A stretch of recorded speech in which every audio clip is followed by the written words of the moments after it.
Compliance is a profession where people work tirelessly to make the world a better place. And there are hundreds of amazing and inspiring women who have helped the field develop into what it is today.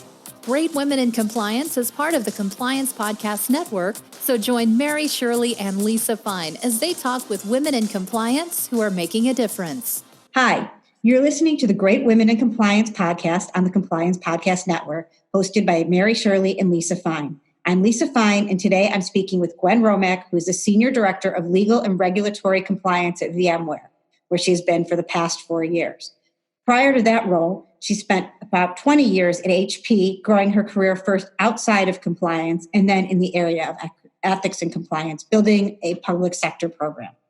She's built programs throughout her career, and as she will mention, she's not an attorney. We started a conversation about what we think makes a dream team, and it was such an interesting conversation, I thought that we would spend our time talking about that today. So Gwen, thank you so much for being here today. And before we build our perfect team, can you tell us a bit about your background? Yeah. Hey, thanks for having me. I love what you and Mary have been doing with this podcast, so I'm delighted to have been invited. So I spent the early part of my career doing mostly process improvement, sales operations, and project management type roles at HP. Then I moved into strategy and chief of staff type roles, running large corporate programs like reorganizations and mergers and acquisitions, that kind of thing. Eventually, I was asked by the legal team to help out with a risk assessment and a proposal around the company's U.S. public sector business. And that project actually ended up putting me on the ethics and compliance path I've been on, about 14 years now. It started with, at the end of the assessment, realizing we needed a public sector compliance focus. So we created a program literally from scratch for a $5 billion revenue stream. And I remember distinctly sitting on a beach on vacation reading the federal sentencing guidelines and the McNulty memo for the first time and wondering what on earth I got myself into. But I had incredible support from the lawyers who were helping build the team. And without their help and instruction, I certainly couldn't have done it. But it really gave me a lot of exposure to the basic concepts of building an effective program. And our success there led into me taking on roles helping to mature the company's anti-corruption program and our ethics program and privacy. And it really just grew and evolved. And I got exposed to so many great aspects of, frankly, the company and the different pillars of compliance programs. So it was a really lucky road I was on. Yeah, and I remember, talking with you about so many of these different things. And when I've had questions about different parts of programs or other things, you almost always have when I did this or I saw that. And I'm sure some days are better than others when you're thinking about that. But, with those experiences, and you've obviously seen a lot of things that have worked and not worked in organizations. So let's start talking about, building your dream team. Yeah. And, working at HP with a company that big, 350,000 employees all over the world, somebody's always up to something exciting that gave us great, I'll say in air quotes, experience with investigations and regulators and that kind of thing. So I think the dream team, obviously it depends on the size of the company and their risk profile, what industry they're in, how they go to market, different elements that create the risk profile. But generally, I look at the most critical thing as building a team of complementary skill sets where it's cost effective for the organization. Obviously that's not a choice usually. We don't get an endless budget, but also creates a growth path for the employees on the team to be able to rotate around, get exposure to different parts of, again, the business, different parts of running a compliance program. In the mid to large multinationals where I've worked, the model that I have found to be most successful is a blend of attorney and non-attorney roles. So people assigned to work that really plays to their strengths at the best, at the best price point, basically. Okay. There are a few key roles though that I always suggest, I always look for, and I map them in my mind to sort of 4 buckets. When I think about an effective compliance program, looking back to those old federal sentencing guidelines and even the updated DOJ guidance that's come out over the years, I sort of put the work into 4 big buckets. And so I think about the team aligned to the skills you need to be really effective in each of those buckets. Absolutely. And then where do you first start when you think about that? So the first bucket for me is awareness. So building awareness and understanding with your employees, with your suppliers, with your partners, your freight forwarders, sort of your ecosystem of people who can create risk or prevent risk for you.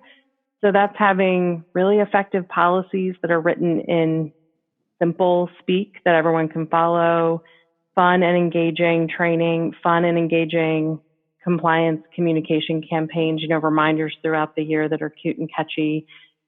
Anything that has to happen around taking what is usually heavy legalese, regulatory concepts, and simplifying them in a way that your audience, whether it be internal or external, can really absorb. I feel like that's your first line of defense. And the skills you need for that really are more communications and visual art and being able to take those tough concepts and make them easy.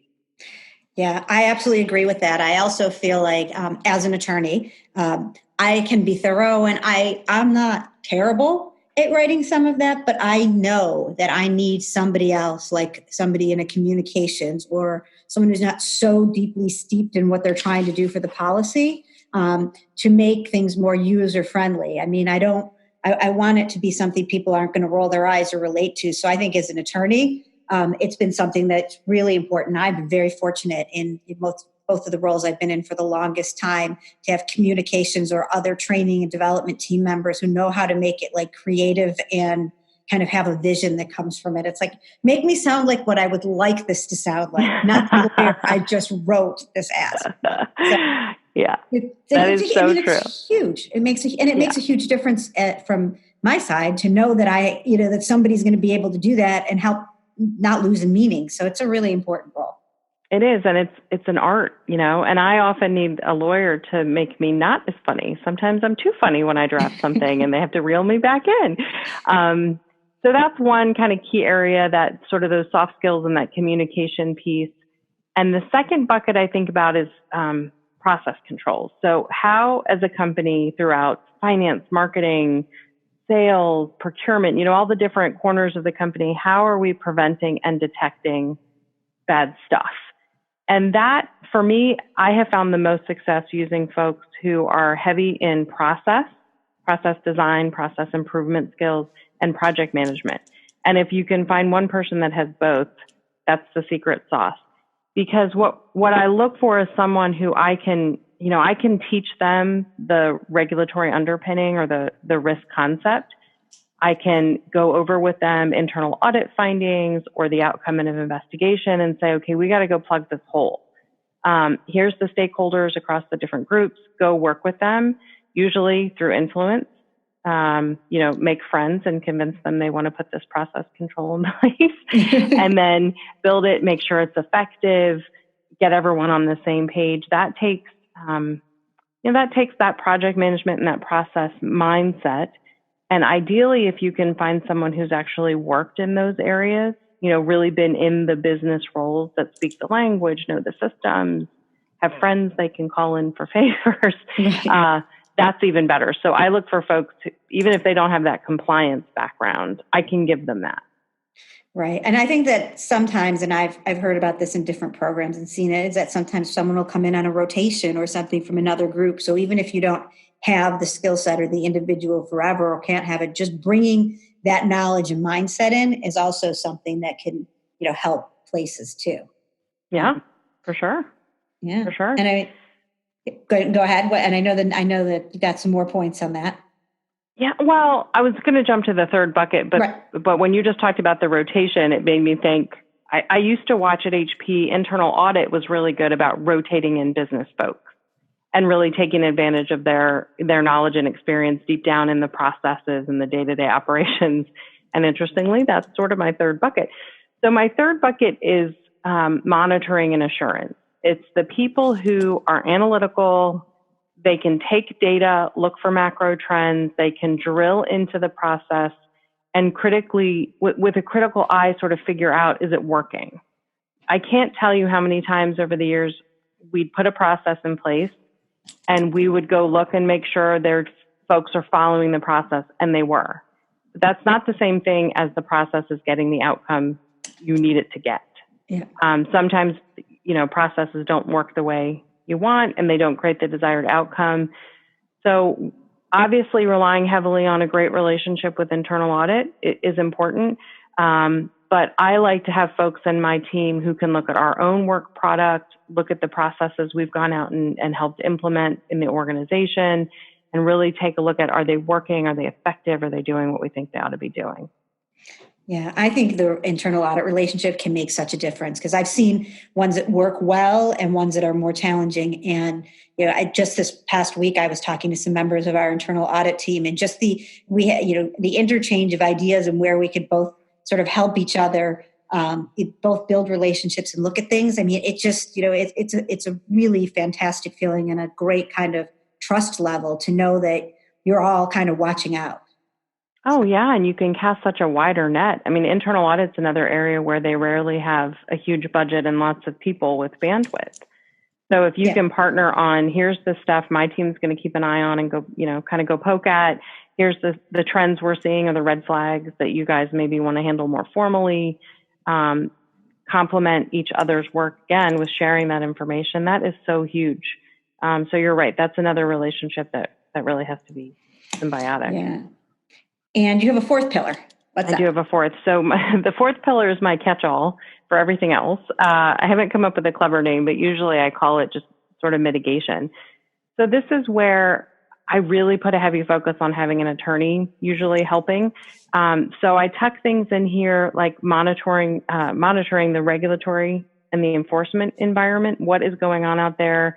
What's being enforced? What trends are popping up in MPAs or DPAs?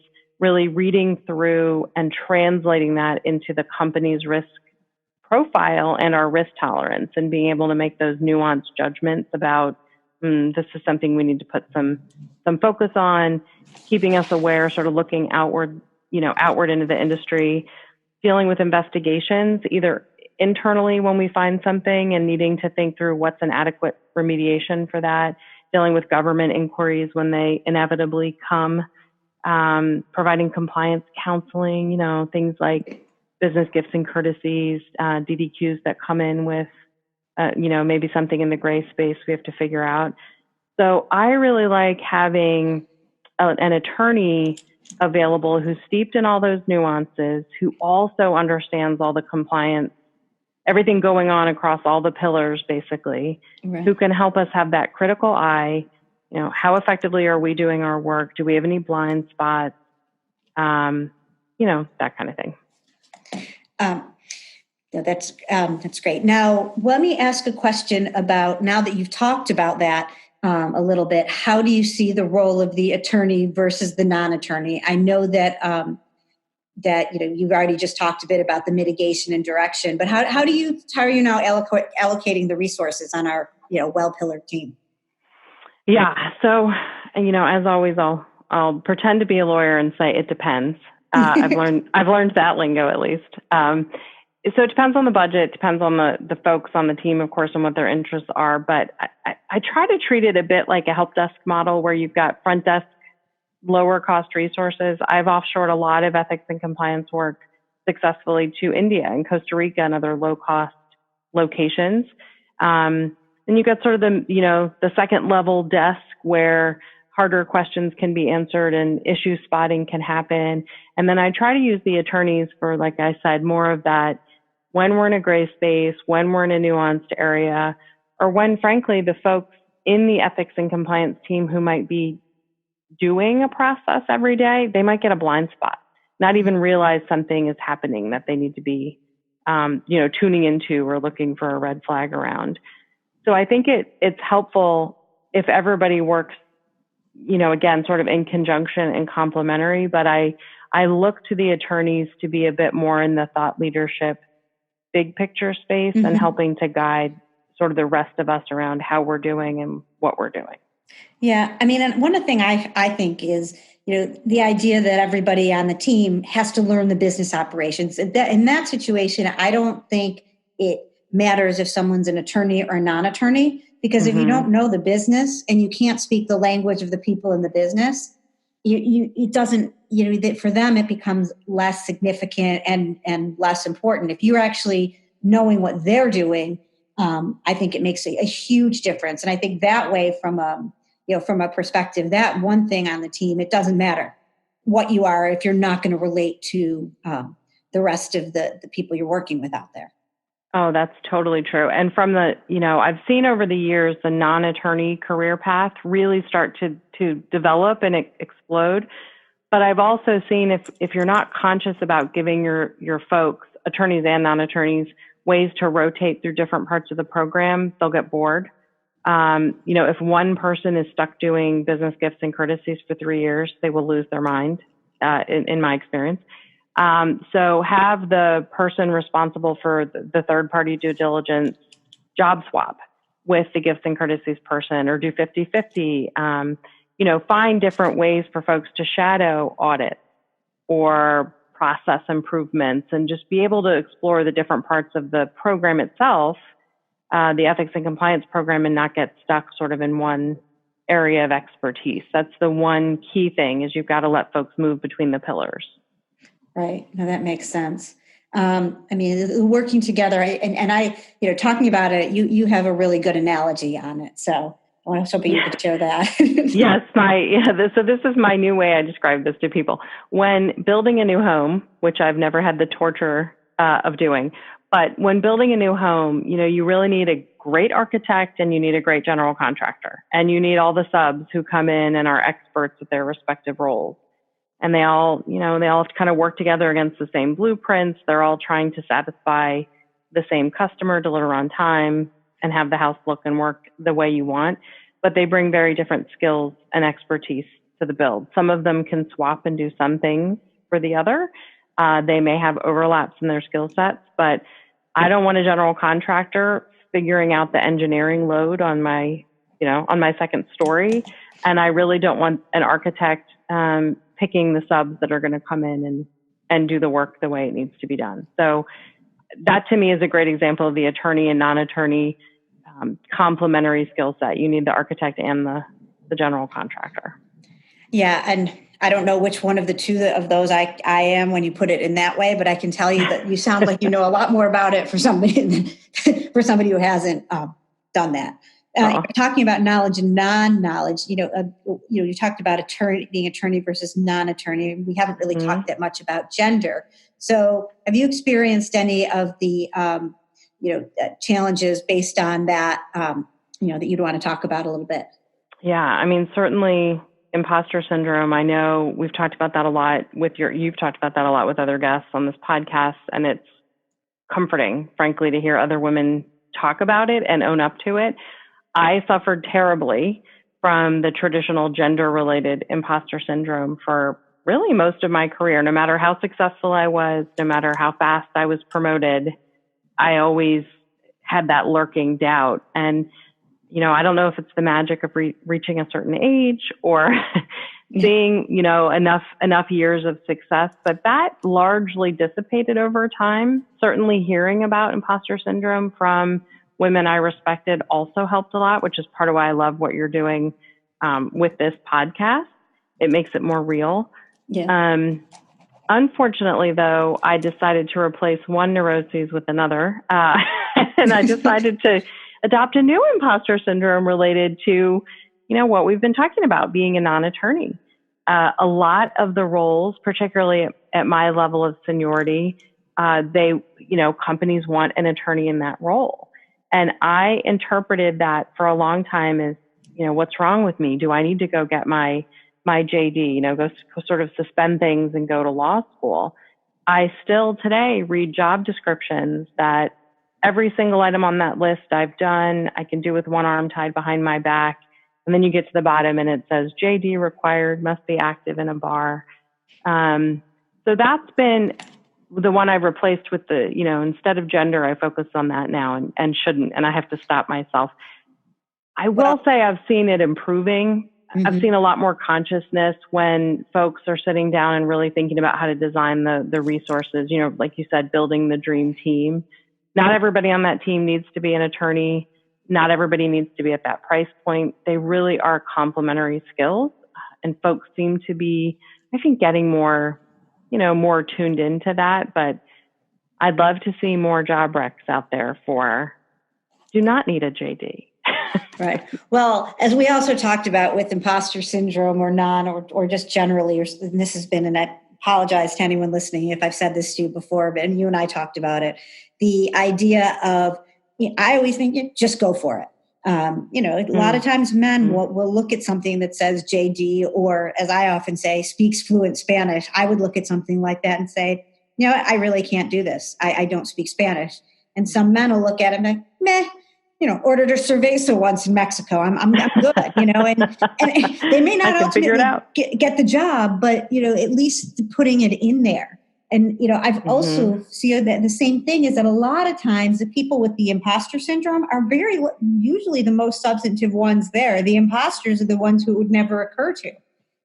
You're so right. That's a great way to frame that. You're so right. If you're the one doubting yourself and thinking critically, you're probably more qualified than the guy next to you that's not, male or female. You're so right. Yeah. Yeah. So, I think that, one of the things, I think that, to do that is, as you've said, it's been changing. What else do you think you would want to see, in terms of that change other than the job descriptions? Within sort of the team structure as well, now that we have ours. I am a big fan of telework, which I know is a little bit of a controversial topic. Some people are pros, some people are against. I have worked remotely for more than 20 years, very successfully. And most of my teams have been all over the world, and I'm not going to be looking them in the eyeball anyway. Often we're supporting global programs, so the folks in the office are not really their direct clients or people they're going to interact with. And I've had a tremendous amount of success and, frankly, employee satisfaction. I'm happier teleworking, having that work-life balance, having that flexibility. So I give 120%. And I have found the vast majority of my teams have done that as well. So I'm a big fan of that, and I advocate for that where I can. Yeah, I think that works really well too. Usually, I think there are some situations if it's a place or a company that is a smaller size and everybody's in the office all day.